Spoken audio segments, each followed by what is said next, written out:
Ya, assalamualaikum warahmatullahi wabarakatuh.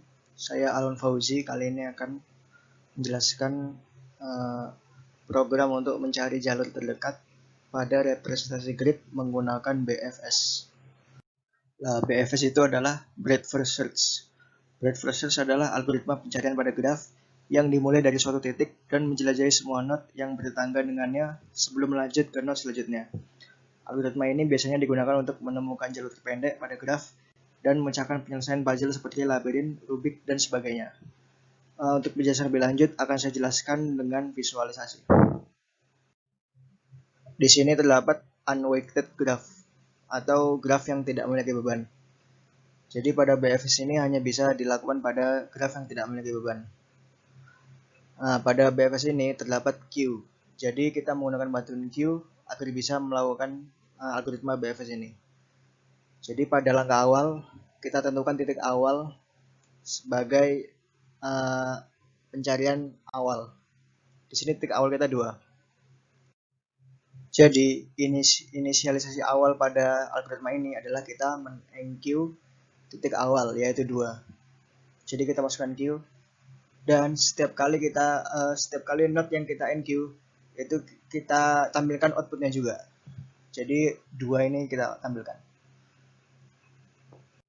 Kemudian Q-nya kita deq untuk kita cari tetangganya. Di sini nih tetangga 2 kan 1, 3, dan 6. Nah, jadi kalian memiliki kebebasan untuk memilih node mana yang ingin di-enq terlebih dahulu. Kalau saya mulai dari 1. Jadi tanda yang di warna oranye ini itu artinya telah dikunjungi. Jadi 1 masuk enq, kemudian kita outputkan. Kemudian 3 masuk enq dan kita outputkan. Dan 6 masuk enq dan kita outputkan. Nah, di sini node 2 sudah berhasil kita jelajahi semua tetangganya. Jika sudah terjelajahi semua, maka bisa kita lanjut ke queue berikutnya, yaitu 1. Di sini 1 hanya memiliki tetangga 2. Nah, sedangkan 2 ini sudah pernah kita kunjungi. Jika ada node yang bertetangga dan sudah pernah kita kunjungi, maka tidak perlu kita jelajahi lagi. Jadi bisa kita lewati. Kemudian node 3 kita deq dan kita jelajahi tetangganya. Di sini yang belum terjelajahi adalah 4. Jadi 4 kita jelajahi. 4 kita masukkan enq dan kita outputkan. Kemudian untuk DQ6 untuk selanjutnya akan saya percepat dengan animasi seperti ini.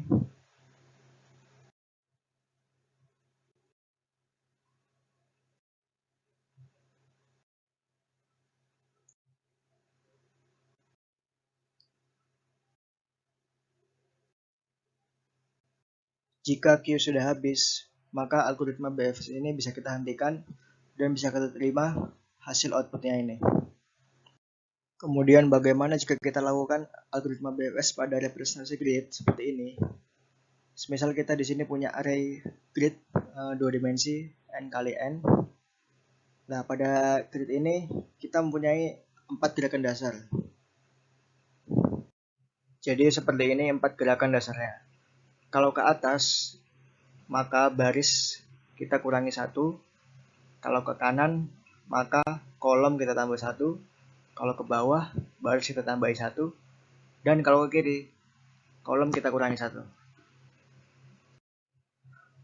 Lah, pada representasi grid ini, kita bisa buat aturan. Jadi, aturan saya di sini adalah terdapat titik S dan F. Titik S adalah titik awal, sedangkan titik F adalah titik tujuan. Jadi kita akan menghasilkan output jalur tujuan dari S ke F dengan menggunakan algoritma BFS. Sedangkan di sini terdapat simbol titik dan simbol pagar. Simbol titik adalah simbol yang bisa kita jelajahi. Sedangkan simbol pagar adalah simbol yang tidak bisa kita jelajahi atau tidak bisa kita lewati. Jadi seperti pagar yang menghalangi.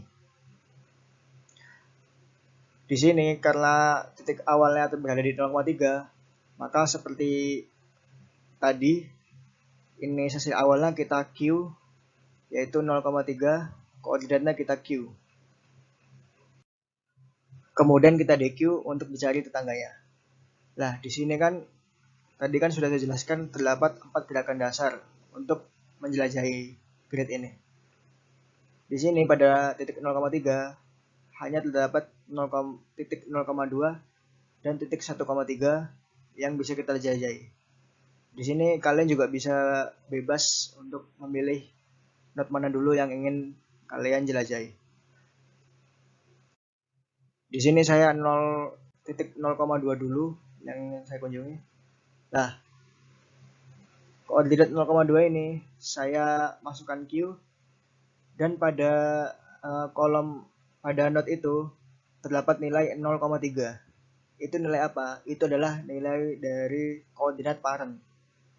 Jadi 0,3 itu nilai dari node yang menjelajahi gitu.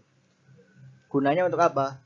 Gunanya agar kita bisa mentrace kembali jalur dari F ke S. Jadi kita bisa membuat jalurnya. Kemudian 1,3 kita masukkan Q, dan koordinat parentnya 0,3 kita simpan di situ.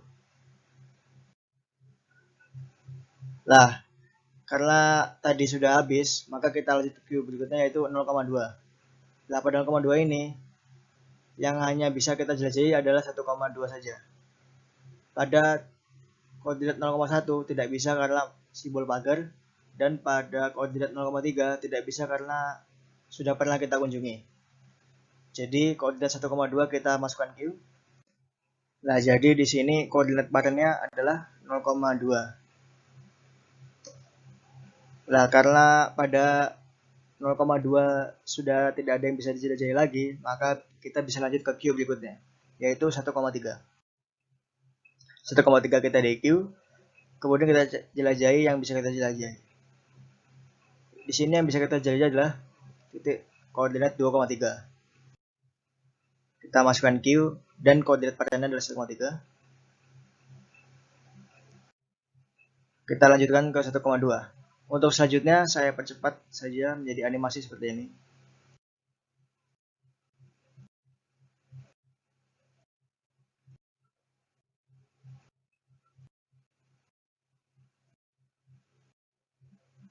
Nah, jika kita sudah mencapai titik tujuan, maka bisa kita bisa hentikan algoritma BFS-nya. Jadi kita tidak perlu mencari lagi. Sekarang kita fokus mencari jalur yang kita tempuh, jalur terdekatnya. Nah, disinilah kegunaan koordinat parent. Jadi di sini yang sudah ditandai warna hijau kan memiliki koordinat 3,1 kan. Nah, itu pada koordinat itu kita tandai hijau juga. Nah, kan sudah tanda hijau, 2,1 juga kita tandai juga. Jadi kita tandai semua itu sampai menuju titik awal.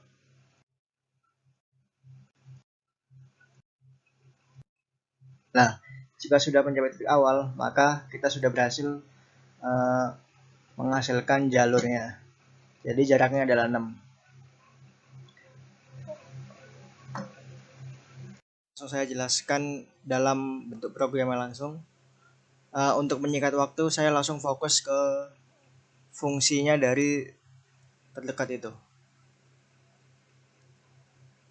Jadi di sini fungsinya yang akan saya fokuskan itu yang ini saja. Untuk ini adalah fungsi dari operasi dasar Q ya. Jadi ada NQ, DQ, SMT, dan isFull. Jadi langsung fokus ini saja. Jadi pertama itu kita memanggil print grid. Print grid ini adalah fungsi untuk mencetak grid ini. Jadi mencetak dari permasalahannya. Lah, setelah itu kita mengambil menu. Pada menu ini, yang pertama kali kita lakukan adalah mencari koordinat simbol S dan simbol F. Pada simbol S itu nanti akan kita jadikan titik asal, dan pada simbol F itu akan kita jadikan titik tujuan. Dan juga pada looping ini dilakukan inisialisasi awal pada array visited, yaitu sama dengan 0. Kemudian jika sudah, kita lanjut ke fungsi jalur terdekat. Nah, inilah fungsi yang ini. Fungsi mencari jalur terdekatnya. Jadi ini terdapat parent. Node ini untuk menyimpan hasil DQ-nya. T itu untuk menyimpan koordinat tetangganya. Nah, yang pertama itu melakukan pencarian jalur terdekat dengan BFS. Jadi ini sesi awal kan udah tahu kan. Jadi awalnya itu kita men-NQ dulu nilai asalnya. Kemudian V ini adalah visited dari koordinat asal tadi kita jadikan 1. Berarti kan sudah pernah kita kunjungi. Oke, setelah itu kita lakukan looping untuk melakukan pencarian BFS. Pada looping ini akan kita DQ dulu dari Q tadi ke node.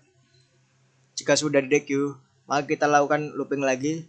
Loopingnya ini dilakukan selama 4 kali. Jadi 4 kali ini karena kita mengecek 4 arah dasar tadi, atas, kanan, bawah, dan kiri. Nah, jadi TI dan TX ini menyimpan node X tadi yang telah di DQ dengan menambah arah ini. Jadi arah ini menentukan arah atas atau kanan atau bawah atau kiri. Jadi arah X itu seperti ini nilainya. Jadi saling berkorelasi ya, 1 0 1 0 0 1 0 1. Kemudian akan kita lakukan pengecekan. Jadi di sini pengecekannya apakah nilai visited masih 0. Jika masih 0, true. Dan apakah simbolnya titik atau F. Jika iya, maka bisa. Kalau misalnya pagar berarti nggak bisa. Dan kita manggil fungsi cek batas jalur. Fungsi cek batas jalur ini apa? Fungsi ini adalah untuk mengecek apakah posisi itu melebihi ukuran array atau kurang dari ukuran array. Jadi agar tidak keluar dari batas itu. Jika kondisi ini benar, maka bisa kita masuk ke perintah ini. Jadi yang T ini tadi kita NQ ke Q. Kemudian visited dari koordinat T-nya ini kita jadikan 1. Nah, parentnya ini kita isi dengan nilai node. Jadi node yang telah di DQ tadi agar nanti bisa kita trace balik. Nah, kemudian di sini jika bertemu dengan simbol F, maka operasi ini dihentikan semuanya. Karena kan kita tidak perlu mencari lagi agar bisa efisien. Jadi F-nya ada 2 agar bisa menghentikan 2 looping ini. Jika sudah selesai pencarian BFS-nya, maka kita bisa melakukan print jalur terdekat. Jika visitnya itu masih 0, jadi koordinat finishnya itu visitnya masih 0, berarti kan belum dijelajahi. Maka akan ditampilkan tujuan tidak dapat dicapai atau tidak ditemukan. Jika tidak, maka visitornya 1, berarti berhasil kan. Nah, di sini akan kita lakukan looping untuk mencetak output jalurnya. Di sini kita menggunakan bantuan I dan J untuk menyimpan koordinat tujuannya. Lawal ini kondisinya itu sampai I dan J-nya itu bernilai koordinat asalnya gitu. Jadi kalau misalnya sudah bernilai asal, maka kita hentikan looping ini. Nah, apa yang dilakukan looping ini? Looping ini akan mengganti nilai G itu adalah grid yang kita buat pada permasalahannya. Itu dari titik kita jadikan 0. Jadi O. Kemudian ini adalah perintah untuk lanjut ke parent berikutnya. Jadi dari parent 1 ke parent berikutnya. Nah, jarak ini untuk menghitung jaraknya gitu. Jadi kita menghitung berapa baik jaraknya. Kita print di sini. Nah, bisa kita lihat hasilnya. Di sini langsung saya contohkan labirin ya. Jadi program ini bisa menyelesaikan labirin. Jadi seperti ini ya. Langsung dengan program ini kita bisa langsung menemukan solusi pada labirin yang sangat kompleks ini. Misalnya bisa kita ubah di sini. F-nya di sini. Maka arahnya ke sini. Sedangkan bagaimana jika kita tutup? Sebenarnya kita tutup aksesnya.